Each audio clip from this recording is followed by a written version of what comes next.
Olá a todos, a graça e a paz do Senhor. Espero que esta mensagem vos encontre bem, animados ou não, para procurarmos a vontade de Deus. E este é um dos propósitos também do devocional, quer estejamos animados ou desanimados, encorajados ou desencorajados. Deus tem a capacidade e o poder para reforçar ainda mais o encorajamento e o nosso ânimo. E para aqueles que estão abatidos e desencorajados, Deus tem o poder para, de um momento para o outro, a sua palavra gerar vida e a sua palavra restaurar a alma.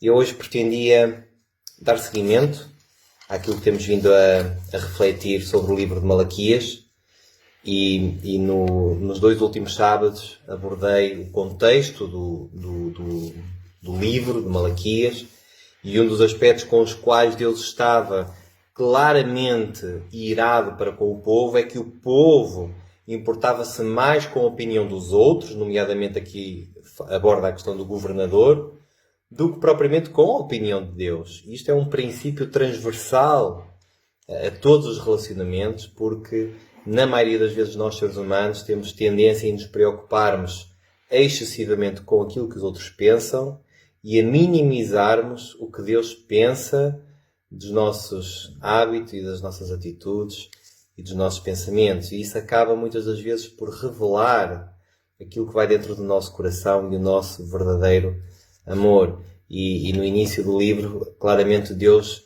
refere que preferia que não fossem feitos sacrifícios do que esses sacrifícios continuarem a ser feitos. E claramente nós vemos que Deus é um Deus que não espera primariamente por um sacrifício. Deus espera inicialmente e primariamente por um coração quebrantado, por um espírito contrito, por um desejo sincero de buscar a Deus, de se humilhar perante Ele, como dizem Crónicas: se o meu povo, que se chama pelo meu nome, se humilhar e orar e me buscar e se converter dos seus maus caminhos, então eu ouvirei dos céus, perdoarei os seus pecados e sararei a sua terra. A consequência do quebrantamento é o sarar da terra e é o perdão. Ou seja, Deus preocupa-se em primeiro lugar que eu e tu possamos ter corações quebrantados. E esta devia ser uma oração diária. Deus, quebranta o meu coração.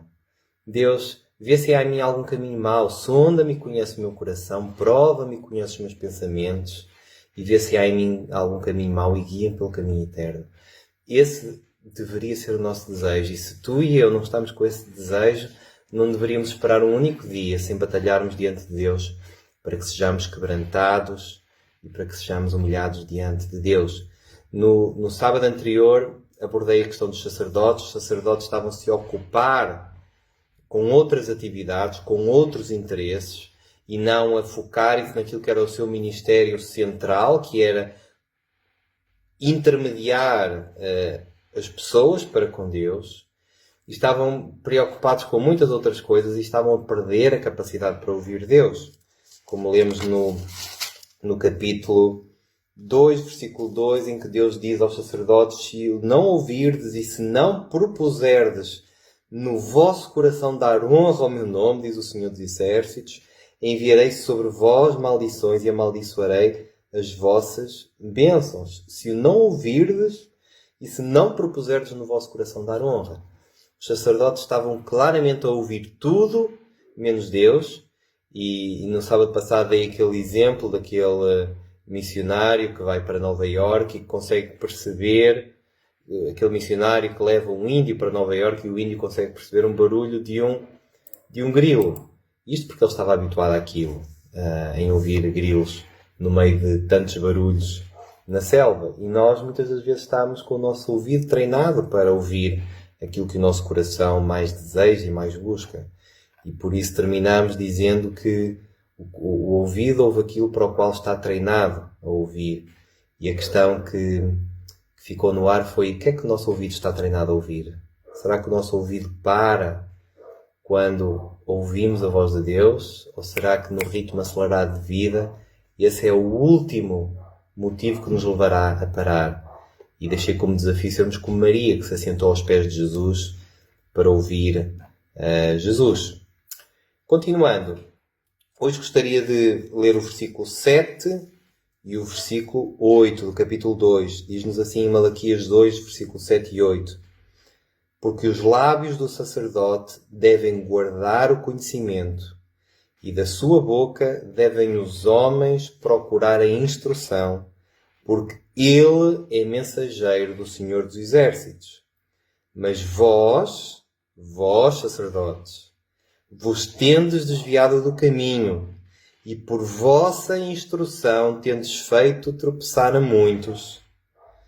Violastes a aliança de Levi, diz o Senhor dos Exércitos. Esta é uma mensagem duríssima. O próprio livro de Malaquias é uma mensagem duríssima para com o povo, mas sobretudo para uma classe que deveria ter uma responsabilidade adicional por conhecer a Deus, por buscar a Deus, por guiar todo o povo a uma adoração genuína a Deus.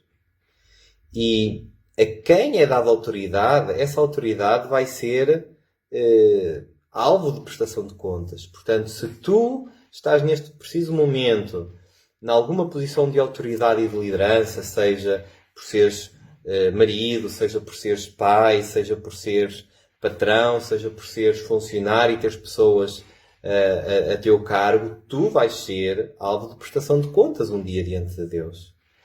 E isto, somente esta ideia nos deveria criar temor face ao facto de avaliarmos como é que nós temos gerido o nosso comportamento no meio desses papéis.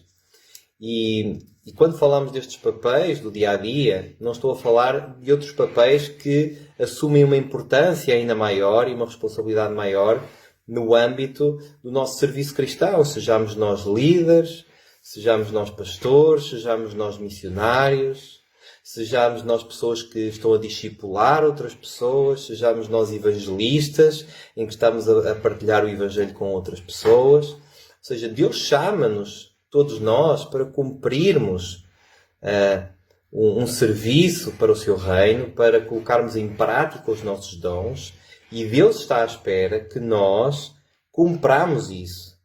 E os sacerdotes naquele tempo, era responsabilidade dos sacerdotes intermediar o povo na ligação para com Deus, e eles estavam-se a desviar do caminho, e não somente estavam-se a desviar do caminho, mas estavam a desviar outros do caminho.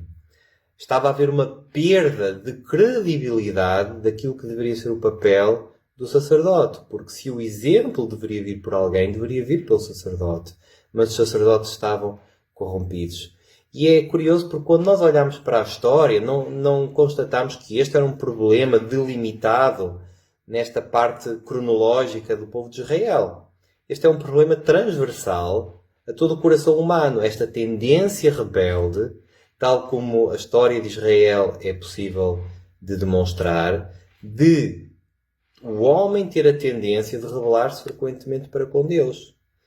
E se olharmos para a história do cristianismo, podemos perceber que o cristianismo ao longo dos séculos sofreu muitas perseguições. Passou por vários testes, mas no século XX, a par das descobertas científicas que têm surgido, surgiram várias discussões entre fé e ciência, vários colóquios, vários debates que tentam juntar estes dois conceitos, que tentam perceber que linhas comuns existem, que aspectos fazem divergir a fé da ciência, fé versus razão. E todas estas discussões pretendem também obter respostas quanto ao facto do cristianismo ser ou não verdadeiro. E a questão é o cristianismo verdade ou não? E se hoje eu chegasse a uma faculdade, como tive a oportunidade de estar, e dizer que eu creio que o cristianismo é verdade, eu creio que Jesus Cristo é verdade, muitos colegas, como me disseram, vão responder que, ok, eu creio que o cristianismo é verdade, mas eu também creio que o budismo é verdade, eu também creio que o hinduísmo é verdade, eu também creio que a Santa X e a Santa Y é verdade, eu creio que tudo é verdade. E esta resposta não nos impressiona, porque nós vivemos numa sociedade pós-moderna em que relativiza tudo. Tudo é relativo, não há verdades absolutas. As verdades são relativas e são convenientes a cada um.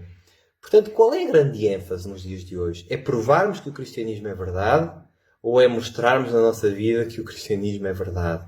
E eu creio verdadeiramente que pelo por aquilo que a Bíblia nos mostra, ao deixar-nos testemunhos de vidas que foram transformadas poderosamente por Deus, e essas vidas que transformaram outras vidas pelo seu testemunho.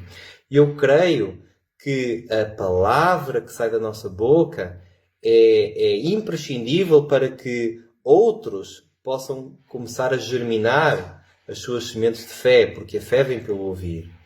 Mas claramente que uma fé sem obras é morta. E a forma como nós agimos perante os outros em situações de adversidade é a melhor promoção, é o melhor marketing para os outros perceberem aquilo que 1000 palavras não podem definir. Que aquilo que está em nós é mais forte do que o que está lá fora. Que a força motriz que está dentro de nós é mais forte do que aquilo que o mundo pode te dar. E as pessoas não estão interessadas em saber o que tu crês. Hoje em dia as pessoas já não estão interessadas, na maioria das vezes, em receber um folheto. As pessoas querem é perceber se aquilo em que tu crês é algo que está entranhado no teu caráter e na tua personalidade. E há uma parábola muito interessante, e usaria esta parábola para terminar, de um filósofo existencialista dinamarquês, que, numa atitude de revolta contra a falta de credibilidade da igreja dinamarquesa, contou a seguinte parábola. Disse ele que havia um circo que, numa determinada altura, tinha chegado a uma certa cidade. Começaram a montar o circo e prepararam-se para o primeiro grande ensaio. E todos os artistas daquele circo estavam vestidos a rigor. O domador de leões estava vestido a rigor, com as suas vestes, o seu chicote. O trapezista estava em cima do trapézio, vestido e preparado para iniciar as suas acrobacias. Os palhaços já estavam todos maquilhados, pronto para iniciarem as suas palhaçadas e colocarem o pessoal às gargalhadas. E quando se preparavam para iniciar o ensaio, um grande fogo iniciou no circo. Instalou-se um grande alvoroço, instalou-se uma grande confusão e os artistas ficaram todos desorientados. E no meio de toda aquela confusão, 3 palhaços saíram a correr na direção da cidade a pedir ajuda. E eles saíram a gritar: fogo no circo! Fogo no circo! E as pessoas, ao verem aquele espetáculo, perceberam: isto é melhor do que nós pensávamos. Este circo é um circo fenomenal. Nós temos que ir a este circo. E quanto mais estes homens gritavam, estes palhaços gritavam: fogo no circo! Nós estamos a falar a sério. É fogo! É mesmo fogo! As pessoas daquela cidade estavam deslumbradas, estavam encantadas, porque aquele espetáculo parecia mesmo verídico. Eles pareciam que estavam a viver efetivamente o incêndio. Como representam bem, quão magníficos eles são. E quanto mais os palhaços gritavam, mais as pessoas aplaudiam. E era uma enorme loucura ao verem aquele espetáculo. E no final o circo ardeu. E o filósofo dinamarquês, com esta história, termina dizendo o seguinte: quando a igreja perde a credibilidade ou a respeitabilidade da cidade, não adianta a igreja gritar na praça pública que Jesus muda vidas, que Jesus é a solução e que Jesus é a verdade, porque ninguém vai ouvir. E se a igreja o caminho, ou se o irmão X ou o irmão Y, ou se tu no teu local de trabalho perderes a tua credibilidade como cristão, de nada vai adiantar tu dizes a outra pessoa em momentos de dificuldade que Jesus é a solução, que Jesus é a resposta para as suas dúvidas e para os seus anseios, porque as pessoas não vão ouvir. Por isso, aquilo que Deus nos chama, a mim e a ti, a fazer, é vivermos aquilo em que acreditamos. Se nós vivêssemos metade de todo o conhecimento que temos da Bíblia, provavelmente a nossa vida seria ainda mais poderosa e mais impactante para as pessoas à nossa volta.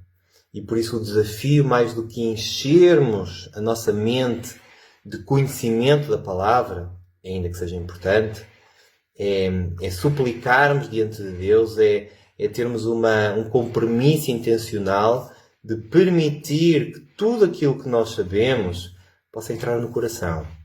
Provérbios 4:23 diz que sobre tudo o que se deve guardar, guarda o coração, porque dele procedem as fontes da vida. É do coração que procedem as fontes da vida. É daquilo que está no teu coração, é daquilo que é o teu tesouro, que tudo aquilo que tu vais fazer vai fluir diretamente do teu coração para abençoar os outros, mas acima de tudo para viveres para a glória de Deus. como Jó viveu e como Jó, mesmo perante as adversidades todas, não amaldiçoou, mas foi reto, justo, íntegro e que temia a Deus. E que eu e tu possamos ser pessoas que temem a Deus e que no meio da nossa cidade, no meio do nosso país, no meio da nossa família e do nosso grupo de amigos, somos pessoas em que os outros reconhecem claramente credibilidade, não por sermos pessoas diferentes e melhores que outras, mas por termos em nós o Espírito Santo que faz de nós pessoas que se destacam no meio das trevas como luz e como sal. Que Deus te abençoe e mantém-te ligado, mantém-te a acompanhar os nossos devocionais para que possamos crescer juntos e sermos mais parecidos com Jesus.